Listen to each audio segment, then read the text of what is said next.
Police constables కానీ లేదా police ఉద్యోగస్తులు, సబ్ ఇన్స్పెక్టర్లు లేదా ఇన్స్పెక్టర్లు, డిఎస్పీలు కానీ ఇవాళ మీ అందరికీ ఒకసారి ఈ ఘటనను మీరు ఒకసారి చూడమని చెప్తున్నాను. ఇది పరిశీలించండి ఒకసారి. వెనకటికి ఎవరో చెప్పిన సామెతగా పెద్దలు చెప్పినట్టుగా నిలబడి దంచిన, ఎగిరెగిరి దంచిన చంద్రబాబు ప్రభుత్వంలో పనిష్మెంట్లు వాడుకుని వదిలేయటం అనేది సర్వసాధారణమైన విషయం అనేది ఇవాళ ఈ గుంటూరు పోలీసుల సస్పెన్షన్ మనకి కళ్ళకు కట్టినట్టు కనపడుతుంది. కాబట్టి రాష్ట్ర వ్యాప్తంగా ఉన్నటువంటి పోలీసు అధికారులందరూ కూడా మరీ ప్రత్యేకించి ఎస్ఐలు, సిఐలు ఒకసారి గమనించుకోండి. చంద్రబాబు అనే ఆయన వాడుకుని తన అవసరం తనకు లబ్ధి చేకూరాలి అనుకుంటే ఎవరినైనా ఎరేస్తాడు, ఎవరినైనా బలి చేస్తాడు. దానికి పోలీసుల, ఉద్యోగస్తుల, కార్యకర్తల, బంధువుల ఎవడైనా అతనికి ఒకటే. కాబట్టి మీరు ఎంత అడ్డగోలుగా పనిచేస్తున్నా కూడా అతను ఏ రకంగా అంటే తెలుగుదేశం పార్టీ కేడర్ అతన్ని తిడుతున్నారు. తెలుగుదేశం పార్టీ కేడర్ కిరణ్ అనేవాడిని, చేబ్రోలు కిరణ్ అనేవాడిని అరెస్ట్ చేస్తాడా చంద్రబాబు నాయుడు?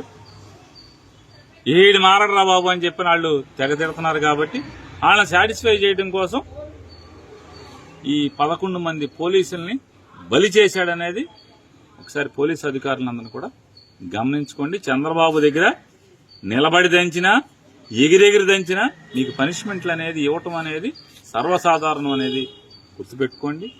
అట్లాగే రెడ్ బుక్ను చూసో, లోకేష్ మాటలను చూసో, చంద్రబాబు మాటలను చూసినో ఎవరెవరైతే అతి చేస్తున్నటువంటి అతిగాళ్లు కొంతమంది ఉన్నారు.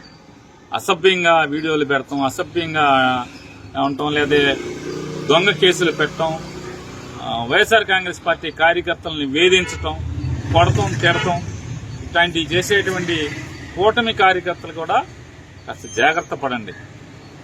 ఈ తండ్రి కొడుకులను నమ్ముకుంటే, పవన్ కళ్యాణ్ నమ్ముకుంటే మీకేం గతి అవుద్దు అనేది మనకు పెద్దగా అర్థం కావాల్సిన పని లేదు. ఈ పోలీసులను చూస్తున్నాం కదా.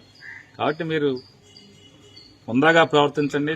కూటమి కార్యకర్తలు మీరు హుందాతనం మర్చిపోయి వీళ్ళని చూసుకుని, ఈ ఎర్ర పుస్తకం రైటర్ని చూసుకున్నాం, లేదా ఎర్ర పుస్తకం రచయిత తండ్రిని చూసుకున్నాం, లేదా అడ్రస్ దొరకని పవన్ కళ్యాణ్ని చూసుకున్నాం మీరు కనుక రెచ్చిపోతే తిప్పలు తప్పు అనేది గుర్తుపెట్టుకుని సాధారణంగా పనిచేయండి. మీ పార్టీకి మీరు పనిచేయండి, మీ జెండా మీరు పోయండి, కష్టపడండి, చెమటోటి పనిచేయండి.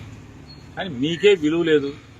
మీకు ఎవడెవడో అసలు మామూలుగా మీకు పట్టించుకునే దిక్కులేని పరిస్థితిలో ఇవాళ కార్యకర్తలు, కూటమి కార్యకర్తలు అందరూ బాధపడుతున్నారు, ఏడుస్తున్నారు.